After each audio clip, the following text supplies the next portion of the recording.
This proposed literacy activity is a shared reading of Wombat Stew by Marcia Vaghun for Level 1 students. The activity starts by asking questions before beginning to read the text as Duke and Pearson propose. This scaffolds the students' learning and helps them make predictions based on the title and cover illustration. Whilst reading the text, the questions are, do you think the stew will taste good? And looking at the picture, what do you think a kidna will put into the stew? This relates to the curriculum, compare different kinds of images in narrative and informative text and discuss how they contribute to meaning.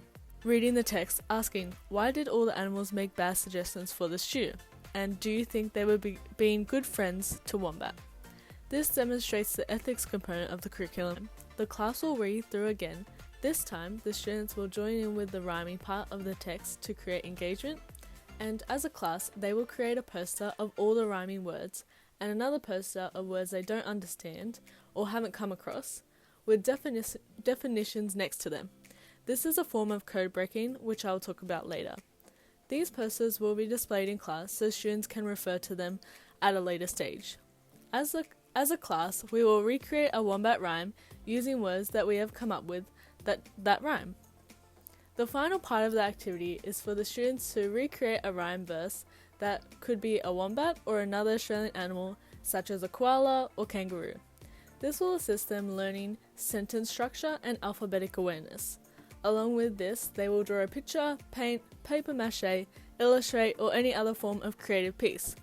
This is to enhance the meaning of their piece of writing and help them connect their activity to the text. Here are the Victorian curriculum links. The first one, recreate text imaginatively using drawing, writing, performance, and digital forms of communication.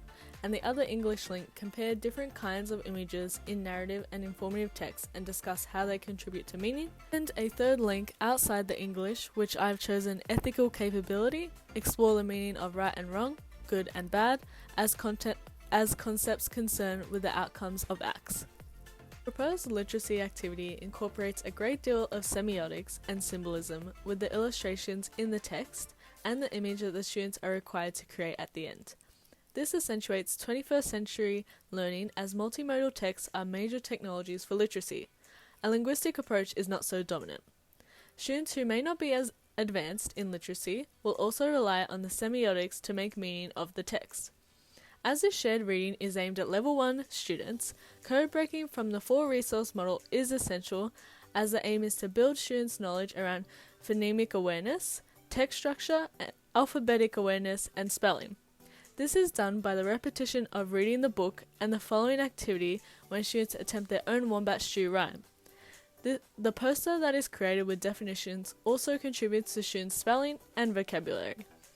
Also with the 4-resource model is the text meaning practice. While students engage in the shared reading, the teacher is prompting thinking by asking questions such as, looking at this picture, what will a kidna put into the stew? This influences students to actively participate to gain meaning from the text and illustrations. Furthermore, students draw on their own experiences with questions like, do you think the stew will taste good? This example of reader response is essential in meaning-making process, as well as Harvey and Gavier's proposed structure of text-to-text, text-to-self, and text-to-world connection that clearly solidifies the narrative for the students. In addition, this shared reading incorporates transactional theory. As stated by Seeley Flint, this is a shared journey between readers and text, and a reader's background, experiences, and knowledge contribute to this transaction. Students will have knowledge on what ingredients typically go into a stew or food in general, and be able to identify that the ingredients in the book generally don't go in food. Similar to transaction theory, students further engage their funds of knowledge, which is made up of their family and community environments, and how a student interacts with these, as well as their life experiences, which all act as a filter when engaging with text. The learner's funds of knowledge will assist them in relating to the characters of the Australian animals and the interaction between these characters throughout the narrative. Overall, an inquiry model of schooling proposed by Seeley Flint is incorporated as the students' real life and interests are a focus of this literacy activity. This learning activity has a focus on the 21st century learner and how to best equip them by using an inquiry model that has the students' interests in mind.